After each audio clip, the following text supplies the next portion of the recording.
ईदगाह कहानी मुंशी प्रेमचंद द्वारा लिखित कहानियों में से सर्वश्रेष्ठ कहानी है। यह कहानी एक बच्चे पर आधारित है। इस कहानी में एक गरीब परिवार की विवशता और व्यथा का बड़ा ही मार्मिक एवं यथार्थ चित्रण किया गया है। तो चलिए हम लोग कहानी पढ़ते हैं। ईदगाह। रमज़ान के पूरे 30 रोज़ों के बाद आज ईद आई है। गांव में कितनी हलचल है। ईदगाह जाने की तैयारियां हो रही हैं। लड़के सबसे ज़्यादा प्रसन्न हैं। उनकी जेबों में कुबेर का धन जो भरा हुआ है, बार बार जेब से अपना खजाना निकाल कर गिनते हैं और खुश होकर फिर रख लेते हैं। महमूद के पास 12 पैसे हैं, मोहसिन के पास 15 पैसे हैं। इनसे तो अनगिनत चीज़ें खरीद सकते हैं, खिलौने, मिठाइयाँ, बिगुल, गेंद और न जाने क्या क्या। और सबसे ज़्यादा प्रसन्न हामिद है। वह 4-5 साल का गरीब सूरत दुबला पतला लड़का, जिसका बाप गत वर्ष हैजे की चपेट चढ़ गया और माँ न जाने क्यों पीली होती एक दिन मर गई। जब हामिद अपनी बूढ़ी दादी अमीना की गोद में सोता है, अभागिन अमीना अपनी कोठरी में बैठी रो रही है। आज ईद का दिन है और उसके घर में दाना नहीं है। इस अंधकार और निराशा में वह डूबी जा रही थी। हामिद भीतर जाकर दादी से कहता है, तुम डरना नहीं अम्मा, मैं सबसे पहले आऊँगा, बिल्कुल न डरना। अमीना का दिल कचोट रहा है। गांव के बच्चे अपने अपने बाप के साथ जा रहे हैं। हामिद को कैसे अकेले मेले में जाने दें? कहीं खो जाए तो क्या होगा? नन्ही सी जान, 3 कोस चलेगा कैसे? पैर में छाले पड़ जाएंगे, जूते भी तो नहीं हैं। वह थोड़ी थोड़ी दूर पर उसे गोद ले लेंगी, लेकिन वहाँ सिवैयाँ कौन बनाएगा? धोबिन, नाइन, मेहतरानी और चूड़ीहारिन सभी तो आएंगी। सभी को सिवैयाँ चाहिए। साल भर का त्यौहार है। गांव से मेला चला और बच्चों के साथ हामिद भी जा रहा था। उसके पैरों को तो जैसे पर लग गए हैं। कभी कोई लड़का ककड़ी उठाकर आम पर निशाना लगाता और नाली अंदर से गाली देता हुआ निकलता। लड़के खूब हंस रहे हैं। ईदगाह आ गई। ऊपर इमली के घने वृक्षों की छाया, नीचे पक्का फर्श, रोजेदारों की पंक्तियाँ एक के पीछे एक दूर तक चली गई हैं। यहाँ कोई धन और पद नहीं देखता। इस्लाम की निगाह में सब बराबर हैं। लाखों सिर एक साथ सिजदे में झुक जाते हैं और फिर सबके एक साथ खड़े हो जाते हैं। एक साथ घुटनों के बल बैठ जाते हैं और कई बार यही क्रिया होती है जैसे बिजली की लाखों बत्तियां एक साथ प्रदीप्त हो और एक साथ बुझ जाएं। नमाज खत्म हुई, लोग आपस में गले मिल रहे हैं।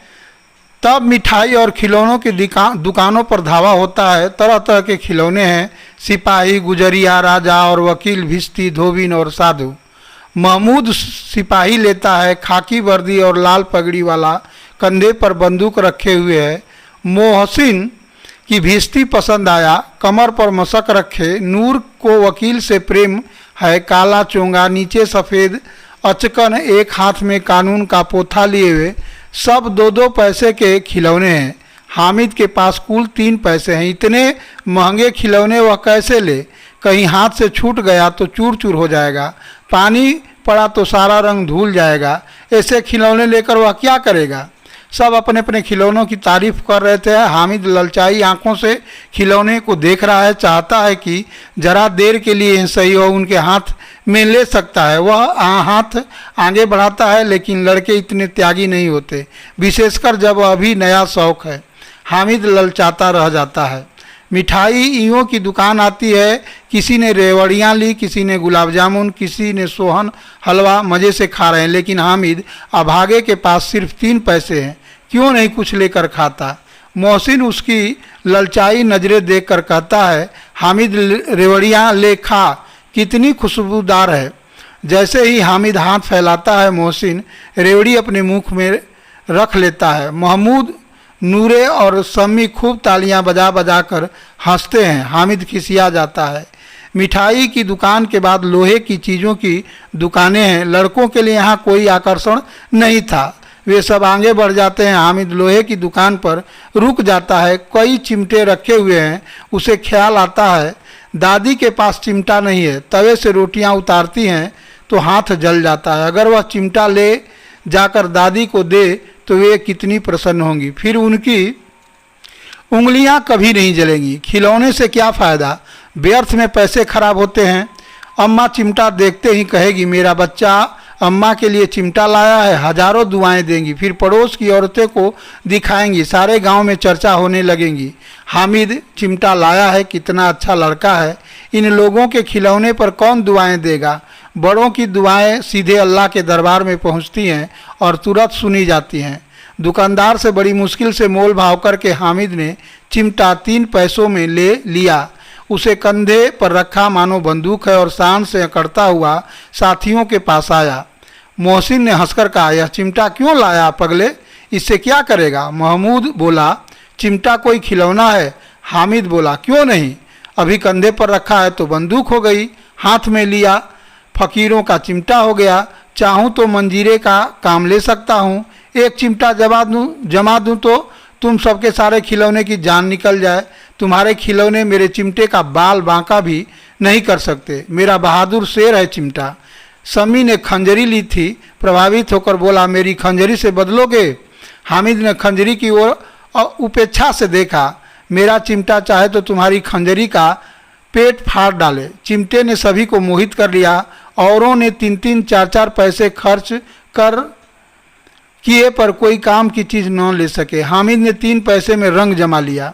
सबने अपने अपने खिलौने देकर चिमटा पकड़ने का प्रस्ताव रखा। हामिद मान गया।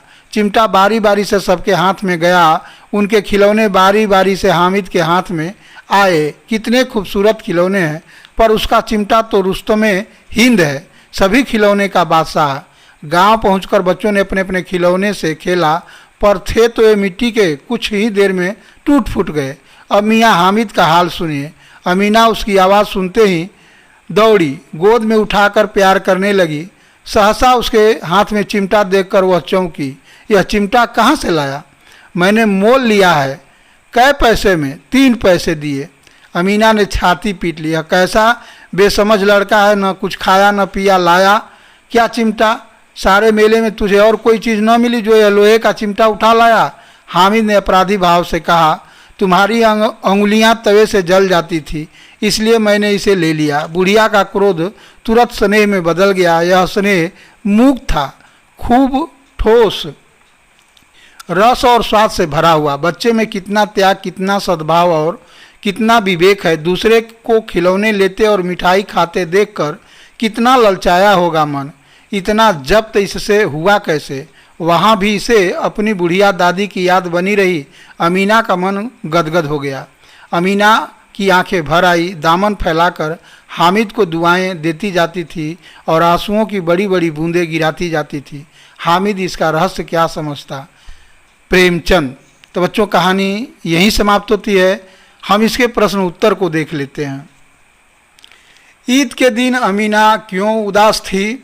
तो इसका उत्तर होगा कि ईद के दिन अमीना अपनी दीनता, बेसहारापन तथा आर्थिक दुर्दशा के कारण उदास थी। वह सोच रही थी कि अपने अनाथ पोते को इस महान पर्व के अवसर पर मेले जाने के लिए पैसे कहाँ से देगी, क्योंकि उसके घर में एक दाना भी नहीं था। दूसरा होगा हामिद मिठाई या खिलौने के बदले चिमटे का चयन करता है, क्यों? इसका उत्तर होगा हामिद मिठाई या खिलौने के बदले चिमटा इसलिए पसंद करता है क्योंकि रोटी सेकते समय दादी की उंगलियां जल जाती थी। अगर वह चिमटा लेकर दादी को देगा उसकी उंगलियां नहीं जलेगी। मिठाई या खिलौने क्षणिक सुख देने वाले हैं, इसलिए उसने चिमटा ही पसंद किया। चलिए बच्चों, तो हम तीसरा प्रश्न देखते हैं। मेला जाने से पहले हामिद दादी से क्या कहता है? तो मेला जाने से पहले हामिद दादी से कहता है कि अम्मा तुम बिल्कुल डरना नहीं, मैं सबसे पहले मेला देखकर आ जाऊंगा। चौथा प्रश्न होगा मेले में चिमटा खरीदने से पहले हामिद के मन में कौन कौन से विचार आए, वर्णन कीजिए। मेले में चिमटा खरीदने से पहले खिलौने खरीदने तथा मिठाई खाने के विचार आए, लेकिन उसके पास 3 ही पैसे थे। इसलिए इन चीज़ों को खरीदने का विचार छोड़कर वह लोहे की दुकान पर गया। वहाँ चिमटा देख उसे ख्याल आया कि दादी के चिमटा नहीं है।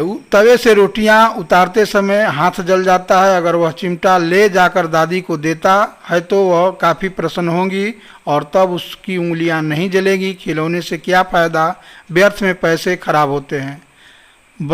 5वां प्रश्न होगा कि हामिद ने चिमटे को किन किन रूपों में उपयोग करने की बात कही है। तो हामिद ने चिमटे को निम्नलिखित चीज़ों के रूप में उपयोग करने की बात कही है, जैसे बंदूक, मंजीरे, बहादुर शेर के रूप में उपयोग करने की बात कही। जैसे कंधे पर रखे तो बंदूक हो गई, हाथ में लिया तो फकीरों का चिमटा हो गया। यह मंजीरों के भी काम आता है। 6वां प्रश्न होगा, ईदगाह कहानी आपको कैसी लगती है, इसकी मुख्य विशेषताएं क्या हैं। ईदगाह कहानी मुझे बहुत अच्छी लगती है। इसके कई कारण हैं। सर्वप्रथम इस कहानी का संपूर्ण वातावरण या परिवेश हमारे सामान्य जीवन के परिवेश से जुड़ा हुआ है, अतः इसके साथ हमारा आत्मिक संबंध स्वाभाविक है। दूसरा कारण है कि यह कहानी बाल मनोविज्ञान पर आधारित है। इसमें बाल मन की प्रवृत्तियों का सटीक चित्रण किया गया है। कहानी में बाल पात्रों का चित्रण अनुकरणीय है। इस कहानी की भाषा शैली की सहजता और बोधगम्यता भी इसकी अच्छा लगने का एक विशेष कारण है। चलिए ईदगाह कहानी की कुछ विशेषताएं मैं बता देता हूँ। इस कहानी में बाल मनोविज्ञान सूक्ष्म निरीक्षण किया गया है। दूसरा है कि आदर्श और यथार्थ का पूर्ण समन्वय है। इस कहानी का आधार मानवीय है। इस कहानी में वर्णन कौशल को रोचकता है। इस कहानी का हमारे व्यवहारिक जीवन के साथ सीधा संबंध है। यह कहानी सार्थक, उपयुक्त और प्रभावपूर्ण है। अब है कि 7वां, चिमटा देखकर अमीना के मन में कैसा भाव जगा। तो चिमटा देखकर अमीना के मन में क्रोध तथा स्नेह दोनों भाव जगे। उसने छाती पीट कर कहा कि तुम बेसमझ लड़का है क्योंकि तुमने कुछ खाया पिया नहीं। लेकिन हामिद की बात सुनकर उसका क्रोध स्नेह में बदल गया कि तुम्हारी उंगलियां तवे से जल जाती हैं, इसलिए मैंने चिमटा लिया। उसका मन गदगद हो गया। बच्चे में कितना त्याग, सद्भाव और विवेक है। तो बच्चों आगे हम देखते हैं इस कहानी के और कुछ प्रश्न। चलिए आगे देखते हैं कि महमूद, मोहसिन, नूर और हामिद में किसका चरित्र अच्छा लगा और इसका कारण बताइए। तो उत्तर होगा कि महमूद, मोहसिन, नूर और हामिद में हामिद का चरित्र अच्छा लगा क्योंकि वह निर्लोभी, उदार और दृढ़ निश्चयी है। वह अन्य बालकों को खाते पीते देखकर दुखी नहीं होता है। मोहसिन, महमूद तथा नूरे उसकी मजबूरी का मजाक उड़ाते हैं, लेकिन वह अधीर नहीं होता। वह अपने 3 पैसे से दादी के लिए चिमटा खरीद लेता है क्योंकि उसे ध्यान आता है कि रोटियां सेकते समय उसकी दादी की उंगलियां जल जाती हैं। वह लोभी नहीं है, भूखे रह जाता है, लेकिन किसी से कुछ मांगता नहीं है। इन्हीं कारणों से हामिद का चरित्र हमें अच्छा लगता है। क्या हामिद बच्चों की सामान्य छवि से अलग हटकर एक नई छवि प्रस्तुत करता है? तो कैसे? ईदगाह कहानी का मुख्य पात्र हामिद है। 4-5 वर्ष का एक छोटा बच्चा, एक भोला भाला सहज मासूम बालक है। वह निर्धनता से अपनी जिंदगी को गुजारता है। उसमें बाल कोचित उमंग और उत्साह के साथ बाल सुलभ जिज्ञासा है। ईदगाह मेला जाने के क्रम में उसका उत्साह देखते ही बनता है। मेले में मिठाइयाँ का ढेर देखकर वह जिज्ञासा प्रकट करता है कि इन सारी मिठाइयों को कौन खरीदेगा। इसमें प्रबल वाक्य कला और तर्क शक्ति है। इस शक्ति के कारण वह अपने चिमटा को अन्य बच्चों के खिलौने से बहादुर और श्रेष्ठ सिद्ध करता है। दादी के प्रति उसकी हृदय में असीम स्नेह है, तभी तो वह मेले में खिलौने और मिठाइयों न खरीद कर चिमटा खरीदता है। निर्धनता से उत्पन्न विवेक ने हामिद को बाल सुलभ इच्छाओं से समझौता करना सिखा दिया। तो बच्चों इसी के साथ इस कहानी को हम अब यहीं समाप्त करते हैं। अगले पाठ के लिए, तब तक के लिए धन्यवाद।